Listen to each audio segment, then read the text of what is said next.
po. Anyway, mga kababayan, di ba sinabi ni Bongo dyan na lahat daw po pumapalakpak nung panahon na si Duterte ay nagsasalita patungkol po sa pakikipaglaban nila o madugong pakikipaglaban nila sa ipinagbabawal na bato. Anyway, eto ulitin natin ang isa pa.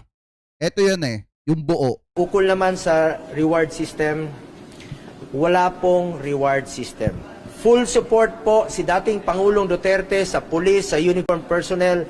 In fact, 2018, pinadoble niya po ang sahod ng police, military, uniform personnel. Pinaghirapan natin yon, pinaglaban natin yon para magampanan pa nila ang kanilang trabaho. Yun nga yung masaklap, mga kababayan Yun nga yung masaklap. Dinoble ni Duterte yung sahod, pero may reward pa. Di umano, mga kababayan, ganun katindi. Kaya kahit sino magiging ganado na bumira ng bumira.